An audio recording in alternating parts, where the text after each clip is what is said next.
Salve os irmãos com a paz do Senhor Jesus. Eu estou aqui para ministrar para os irmãos a lição de número 3. Pesa hoje sobre os meus ombros a responsabilidade de falar algo da parte de Deus para os irmãos na noite de hoje. E eu queria iniciar com os irmãos com a oração.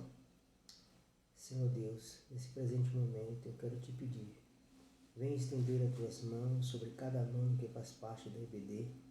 Derrama do teu Santo Espírito, dê entendimento da tua poderosa e santa palavra a todos. Abra nossa mente para nós compreender e entender a tua palavra. Derrama do teu Espírito, que o teu Espírito venha conduzir o teu povo e a tua igreja. E dê crescimento a EBD, que teus filhos venham crescer em graça e em conhecimento diante dos teus olhos. Amém. Irmãos, o tema da lição de hoje é Despertamento renova o altar. O texto-alvo é História dos Reis de Israel, 1 Reis, capítulo 18, versículo 30. E então Elias disse a todo o povo, chegai-vos a mim. E todo o povo se achegou a ele e reparou o altar do Senhor, que estava quebrado.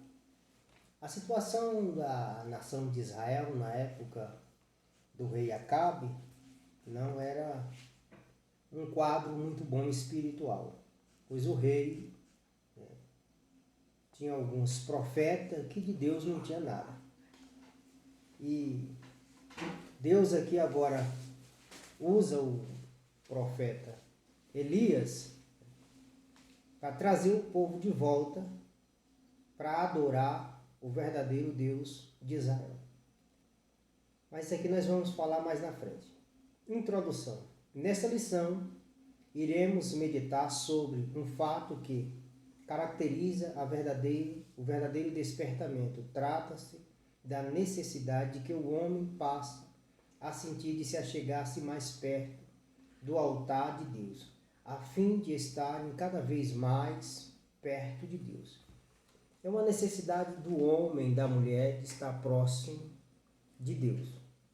Eu diria para os irmãos que nós temos que construir um altar. Nós vemos que Jacó teve essa preocupação, por onde ele passava, de construir um altar. Quem sabe na tua casa, no teu quarto, como está escrito lá em Mateus capítulo 6, versículo 6, quando você for orar, fecha a porta do teu quarto e ora ao teu pai que está em secreto e teu pai te recompensará. Pois bem, é uma necessidade nossa de reparar o nosso altar e ver como está. Se o altar está quebrado, nós temos que reconstruir. E digo isso para os irmãos não falando de uma maneira espiritual, como escreveu Paulo aos Romanos, ao que apresentei o vosso corpo em sacrifício vivo, talvez esse corpo, que é o altar, que o Espírito de Deus quer habitar, não está muito bom. E Deus sabe a situação de cada um de nós por dentro, se temos guardado mágoa, tristeza, rancor de alguém. Então, Deus precisa entrar no nosso coração. O despertamento conduz o homem ao altar. É o primeiro ponto dessa lição. Primeira coisa, irmãos, que nós vemos, o despertamento. Isso que nós estamos passando nos dias atuais, pandemia no nosso país, dá para nós aqui fazer uma ligação com o que o comentarista colocou aqui nessa lição, sobre um despertamento. Despertar seria acordar e reparar o nosso altar. É só para você entender que Deus pode fazer isso com as nossas vidas, querendo trazer a igreja dele, para o altar dele, para o altar de Deus. Que por algum motivo nós nos distanciamos da presença de Deus. Isso aconteceu com a nação de Israel e acontece também conosco. Então, despertar. Ao despertar, ao tomar esse susto, nós vamos... Epa, peraí, o que estou fazendo da minha vida? Eu preciso descer e me humilhar na presença do Deus que fez os céus e a terra. Então, que esse despertamento venha estar sobre a minha vida e sobre a tua vida.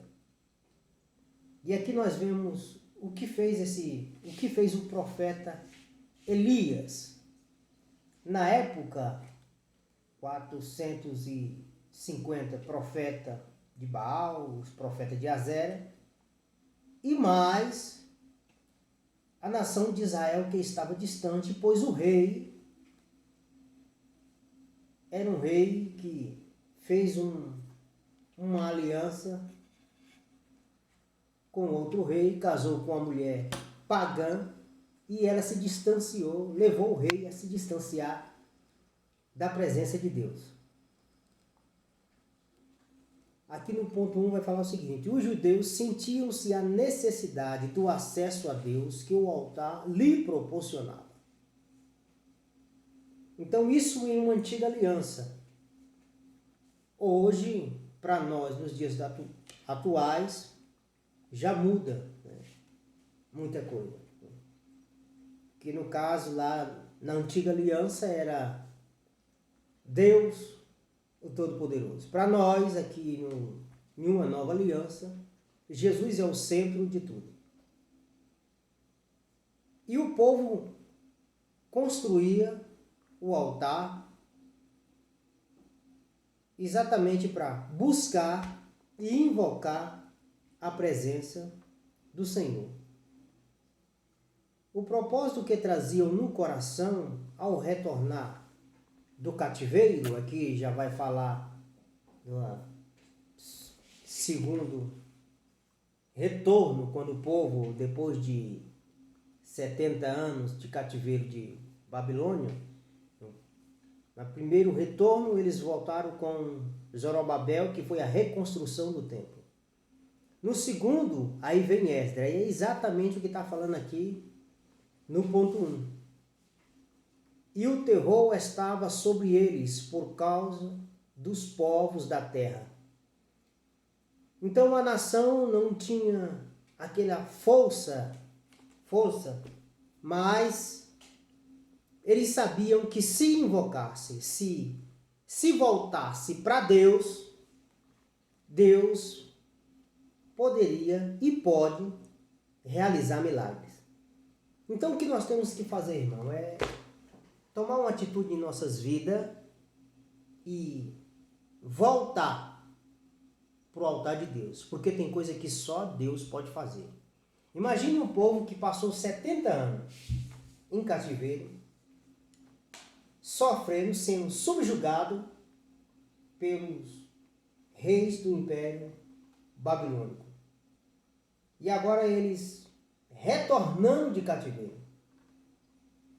E ao chegar em Israel, eles viram a situação da nação. Uma nação que chegou a estar no topo, desfrutava de muitas bênçãos. Davi unificou, Israel era uma nação próspera, e agora os anos se passou, depois de 70 anos, tem todo aquele processo de reconstruir. Mas essa nação também não era só reconstruir o país, mas reconstruir também a vida deles espiritual junto a Deus. Lá na Babilônia eles ficaram impedidos de louvar, de adorar, de prestar culto a Deus. E para alguns que cantavam em cativeiro, que cantavam quando estavam em Jerusalém, quando foram para cativeiro, já não tinha mais aquele gozo, mais aquela paz, mais aquela alegria de entoar hinos ao Senhor. E muitos parou. Mas ao retornar aqui, a maior dificuldade aqui que Esdras encontrou não foi de reconstruir a cidade, mas uma dificuldade de reconstruir espiritualmente, a vida espiritual de cada um. Dr. Augusto Cury tem uma frase que vai falar que um edifício é difícil de se construir, fácil de demolir e muito mais difícil de reconstruir. Você reconstruir ou fazer uma reforma, irmão, é bem mais complicado do que você construir algo. Então a dificuldade de Esdras aqui era reconstruir, era trazer esse povo de volta para cultuar Deus. A igreja do Senhor hoje, ou nós que estamos inseridos nessa igreja, nós precisamos de reconstruir o nosso altar, de reparar como está o nosso altar. É uma necessidade nossa, nós precisamos invocar o nosso Senhor. Para Esdras aqui, não foi nada fácil, mas se nós nos colocarmos diante da presença de Deus, reconhecendo que só Ele pode realizar aquilo que nós não podemos. Quando tudo parece perdido, parece não ter mais jeito, aí sai você de cena e entra Deus. Aqui eles já sabiam que as nações vizinhas iam tocar o terror, então aqui era dependência total de Deus. Não há recurso, aqui é Deus. E quando você não tem mais força, aí é Deus. Então que Deus venha entrar na minha vida, na tua vida, no meu lar, no teu lar. Que Deus venha tomar de conta de nossas vidas. Confie unicamente em Deus, pois Deus pode realizar milagre. Mas para Deus realizar esse milagre na minha vida, irmão, eu preciso reparar o meu altar. Despertar. Eu preciso de um despertamento espiritual. Ou nós precisamos desse despertamento espiritual. Todos o despertamento genuíno começa com uma restauração no altar. Restaurar o altar. É ver como está a nossa vida hoje. Como está a tua vida hoje? Como está a tua intimidade com Deus? Nós vemos que o rei Salomão, ele escreveu no livro de Crônica e disse: se o meu povo que me chama pelo meu nome se humilhar, se converter. O texto em si fala isso, mas se nós formos ver, está pedindo para nós reparar o nosso altar. Ver como nós estamos diante de Deus. E nós precisamos fazer isso. E eu diria para os irmãos, com pressa. Às vezes nós estamos tão distantes de Deus que nós não percebemos o que o Senhor está fazendo à nossa volta, no nosso lar, no emprego onde você trabalha, no meio dessa nação. É Deus nos chamando, irmãos, para um despertamento e uma restauração no nosso altar. É uma reforma espiritual. Tem na Bíblia vários exemplos disso. Aí o comentarista colocou aqui a história do profeta Elias com os profetas de Baal. Pediu que o povo viesse reparar o altar estava quebrado. Depois vai falar do rei Ezequias, a situação que ele encontrou no meio da nação, erros que o rei que antecedeu ele cometeu, e ao sentar na cadeira de Israel para governar, foi o que ele fez. Ele reparou o altar, ele consertou, ele fez aquela reforma que precisava ser feita. E eu diria para os irmãos que mexer com reforma não é fácil, é complicado, mas é uma necessidade que nós temos que fazer espiritualmente. Essa responsabilidade de reparar o altar é minha e sua, é nossa. E quando o homem repara o altar, vê como está o altar, o que precisa ser feito para Deus derramar da graça dele, do Espírito dele, aí os cultos é diferente. Você vai conseguir ver Deus na vida do teu irmão, da direita, da esquerda, porque você está com teu altar restaurado. Mas quando o meu altar não está restaurado, eu vou botar defeito, eu vou ver defeito em tudo. E aonde não tem, eu coloco. Mas quando o homem tem uma preocupação de reparar o altar dele mesmo, e aí ele vai conseguir ver Deus na vida do vizinho da direita, do vizinho da esquerda. E Paulo cita isso no texto que a gente lê na Santa Ceia: examina-se, pois, o homem a si mesmo. Depois também ele vai escrever para Timóteo, ele vai falar para Timóteo, procura te apresentar aprovado. Ali ele está citando, e nas entrelinhas dá para ver que ele pediu para Timóteo: temos que ver como está o nosso altar. E nós temos que fazer isso, porque a Bíblia está cheia desses versículos que nos traz lição de vida. O Evangelho de Jesus, ele não é externo, ele é interno.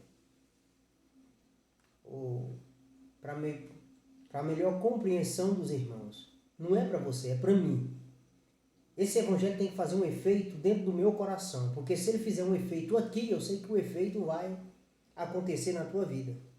Não adianta me expressar, falar bonito, se esse Evangelho não traz mudança dentro do meu coração. Então a mudança tem que acontecer aqui. Se ela acontecer dentro do meu coração, eu tenho certeza de que Deus vai trabalhar na tua vida. Mas primeiro tem que ser aqui, o meu altar. Então no meu altar Deus tem que restaurar. E Ele só vai restaurar se eu der lugar. João escreveu no livro de Apocalipse, ele disse: eis que eu estou à porta e bato, se vós abrir, entrarei e cearei com vós e vós comigo. Jesus, ele não é invasor, invasor é o opositor, é o adversário, é o nosso inimigo, é o inimigo de nossas almas. Mas Jesus, embora sendo o Senhor de nossas vidas, ele vai bater e pedir liberdade para nós entrar.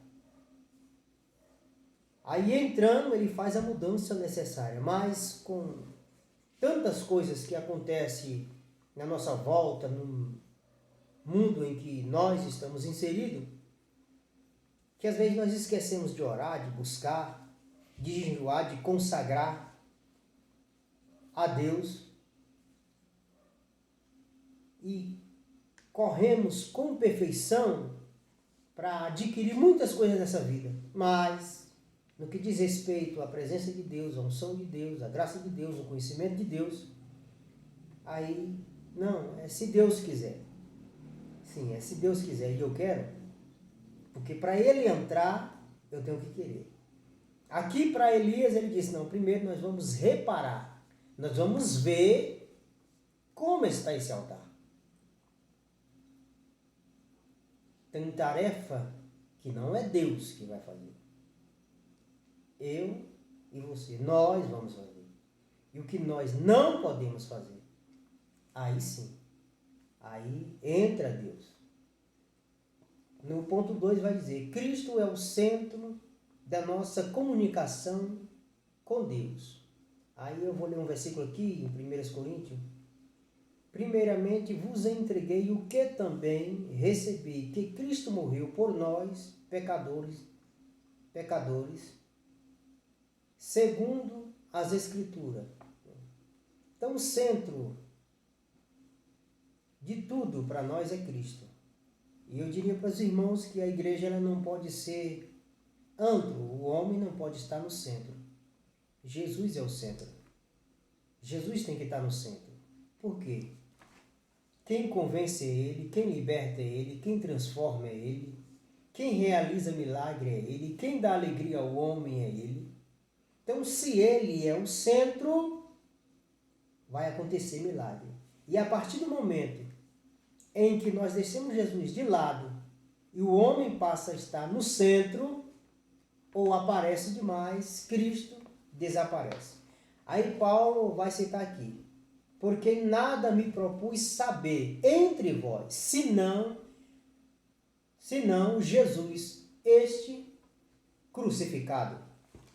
E aqui Paulo estava pregando para um povo que tinha grandes pensadores no mundo antigo. Mas Paulo, quando ele entra na cidade de Corinto, que ele vai pregar para os irmãos, ele disse: olha, eu não vim pregar com palavra persuasiva para impressionar nenhum de vocês, com palavras bonitas, um vocabulário rebuscado, mas eu vim com demonstração de Espírito, poder de Deus, eu vim pregar a Cristo, esse crucificado. Serve? Por que Paulo, sendo um poliglota, um homem que estudou aos pés de Gamaliel, mas ele viu que Jesus não se impressiona com palavras bonitas, com conhecimento do fariseu, conhecendo a Torá, os 5 primeiros livros das Escrituras. Isso não impressiona. Tem coisas que é só para nós aqui, mas diante de Deus o que vai valer mesmo é comunhão com Ele. É deixar Ele tomar de conta de sua vida. E aqui no tópico 1, toda a Trindade atua ativamente na morte expiatória de Jesus. O Pai Celestial, Cristo, o Filho de Deus, e o Espírito Santo. Aí aqui eu quero falar uma frase de um filósofo grego, que Aristóteles, ele vai falar o seguinte: como pode um Deus ao mesmo tempo ser trino e uno, terno e uno? Isso ele está falando da Santíssima Trindade. Para algumas pessoas acham um mistério. Eu, particularmente, é uma doutrina que eu não vou me prender a ela e dizer não. Deus, ele é Deus Pai, Filho e Espírito Santo. Então, 3 pessoas. Para mim, na grandeza dele, ele é um Deus que fez os céus e a terra, e eu não vejo dificuldade nenhuma em dizer que ele é 3 em 1, 1 em 3. Não. Agora, uma coisa eu posso falar para os irmãos, que algumas doutrinas bíblicas, para nós é um mistério tão grande, assim como é você calcular, saber o que é eternidade. Nós não temos como saber, calcular o que é eternidade. E a mente do homem, ela é tão pequena, até demais para entender coisas que vêm antes da fundação do mundo, quando ele criou o homem, formou o homem. Ele disse: façamos o homem segundo a nossa imagem e semelhança. Então já dá a entender que ele não estava só, tinha mais pessoas com ele. Aí Cristo é o Filho de Deus, né? Aí eu quero falar aqui uma frase também de Santo Agostinho, que ele vai falar o seguinte: o Pai é esta unidade. No Pai está a unidade, no Filho está a igualdade, no Espírito Santo a combinação da unidade com a igualdade. Então eu não vejo dificuldade em entender. E homens, quando você vai pesquisar esses grandes pensadores, criadores dessa doutrina teológica que hoje nós estudamos, você vai melhor compreender e entender as doutrinas sagradas, e aí você não vai se embananar no que diz respeito. Ah, mas aqui foi a ação do Pai no Antigo Testamento, tem uma a aparição de Cristo, a simbologia do Antigo Testamento. Não, nós temos que se empreender isso aqui não. Ele, acima de tudo, ele é Deus Pai, Filho e Espírito Santo. Ele é o que ele quiser ser. E a grandeza dele é muito grande. E nós jamais vamos conseguir entender algumas doutrinas bíblicas. Mas nós podemos obedecer e estar contente de que ele pode realizar e fazer grandes coisas por nós. Eu amei essa frase do Santo Agostinho. Ele disse: no Pai está a unidade, no Filho a igualdade, no Espírito Santo a combinação da unidade com a igualdade. E nós vemos que um fala do outro, é submisso ao outro. Jesus em João, acho que no capítulo 14, Jesus vai falar lá para Filipe, tem 3 discípulos lá assim, que não estavam entendendo, andavam com Jesus, e disse: Senhor, mostra-me o Pai. E ele disse: você tem andado comigo e não tem visto que eu faço a vontade do meu Pai? E ali são, em todo o livro, no capítulo 14, no capítulo 14 você vai ver 3 discípulos fazer 3 perguntas. Andando com Jesus, eles não entendiam, eles não compreendiam, e Jesus estava ensinando eles. E Jesus foi ensinar para eles o que é esse mistério aqui, irmãos. Então esteja contente com essa frase aqui. Depois você pode ir lá pegar esse capítulo de João, capítulo 14, e eu vou falar para os irmãos, não é ler não, é pesquisar. Que aí você vai entender. Ele vai falar do Pai, vai falar do Filho e vai falar do Espírito Santo. E eu amei essa frase que ele falou: no Pai está a unidade, no Filho a igualdade. E Jesus vai falar assim: eu e o Pai somos um. Lá ele vai falar. E no Espírito Santo, a combinação da unidade com a igualdade. Porque o Espírito vai falar o que é do Pai. E Jesus falou assim: olha, quando eu for, eu vou enviar um outro. Ele está dizendo: vou enviar um outro, um semelhante, a fim que fique convosco até a consumação do século. Ele está dizendo: eu não vou abandonar a minha igreja. E esse Espírito Santo aqui, que vai trazer para nós esse despertamento.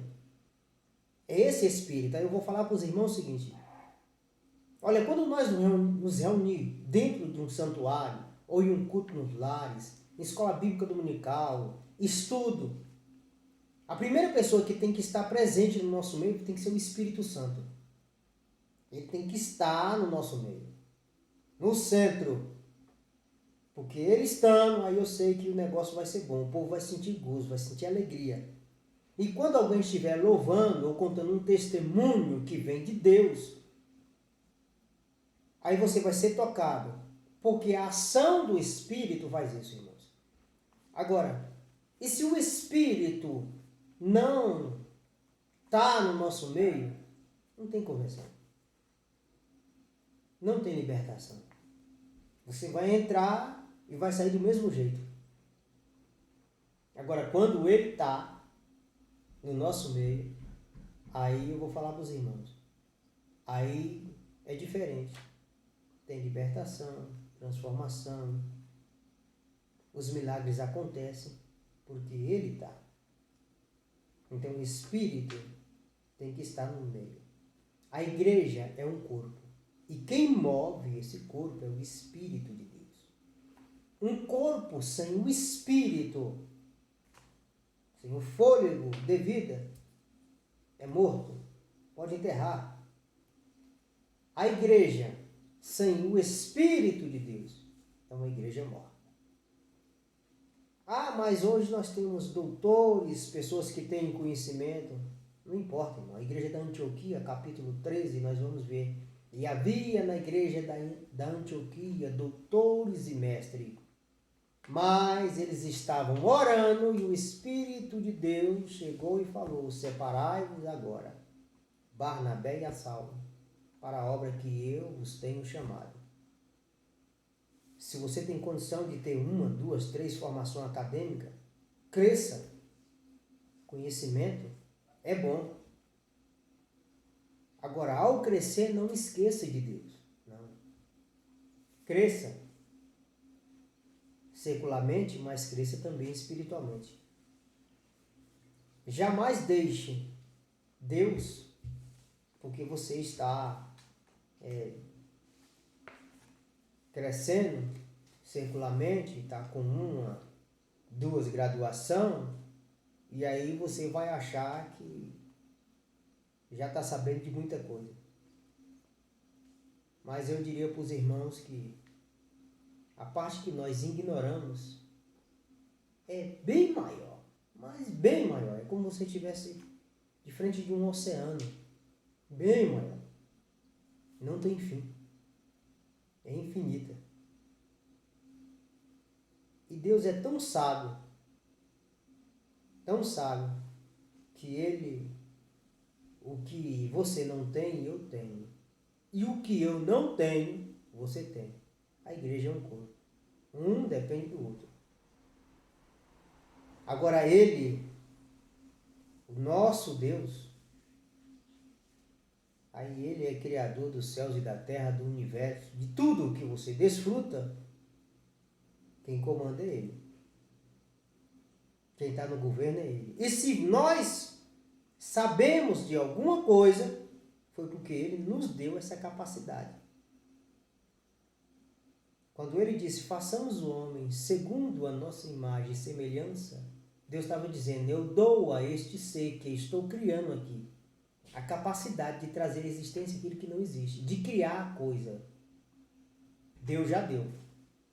Já está em nós. O Espírito Santo quer, pelo despertamento, mostrar aos homens a grande vitória de Jesus no Gólgota. Então, tem coisa aqui que é atuação do Espírito de Deus nas nossas vidas, irmãos. E aqui, para não ficar muito longa para os irmãos, eu já vou aqui para o ponto 3, que vai dizer, cuidado com as imitações. Alguns dizem que nem todos os despertamentos de hoje têm a característica que são mencionadas nessa lição. Concordamos plenamente. Já nos tempos dos apóstolos, haviam movimentos que realmente algumas aparência de sabedoria e devoção voluntária, humildade e indisciplina, corpo, mas não são de valor algum, senão para a satisfação da carne. Irmãos, eu quero me atentar aqui, cuidado com as imitações. Aí ele vai falar sobre movimento, isso não vem da agora. Eu diria para os irmãos que poder de Deus não é barulho, nunca foi e nem vai ser. Barulho não é um avivamento, nunca foi, também não vai ser. Sabemos que o avivamento genuíno, ele pode gerar um barulho, mas não é. E nós vemos que quando Israel perdeu a guerra, os filhos de Eli pegaram a arca e falou, não, vamos levar a arca. Então levaram a arca do concerto. O chão tremia e no outro lado os filisteus gritavam e falavam, o Deus de Israel baixou no arraial. Ai de nós que vamos perecer. Era só barulho, irmão. Então, não é avivamento e nunca foi. O que Deus não resiste é um coração contrito, voltado, quebrantado diante dele. Mas barulho não. E aqui eu também Já quero encerrar. Não se iluda com questão de oratória, com falar bonito, pessoas que têm o dom de manipular, de levar a massa. Não se iluda com isso. Com a eloquência, não se iluda. Eu vou encerrar com a frase de Sócrates, que ele fala o seguinte: a eloquência diminui as coisas grandes e enaltece as coisas pequenas. É o que faz a eloquência. E tem pessoas que se iludem muito com a eloquência de alguns. Esse só diminui. Então, que Deus venha abençoar a vida dos irmãos. Me perdoe se eu não superi as expectativas dos irmãos, mas que Deus venha abençoar cada um. Que os irmãos venham crescer dia após dia em conhecimento e graça diante dos olhos. Que o Espírito de Deus venha repousar sobre as nossas vidas. Senhor Deus, eu quero te pedir nesse momento, abençoe cada aluno da Escola Bíblica Dominical. Derrama do teu Santo Espírito, dê crescimento à EBD, que teus filhos venham crescer em graça e em conhecimento diante dos teus olhos, dia após dia. E guarda a tua igreja, manifeste-lhe a tua glória no nosso meio. Meu Senhor, abençoe a todos e que todos os lares sejam abençoados no dia de hoje para a glória do teu nome. Amém.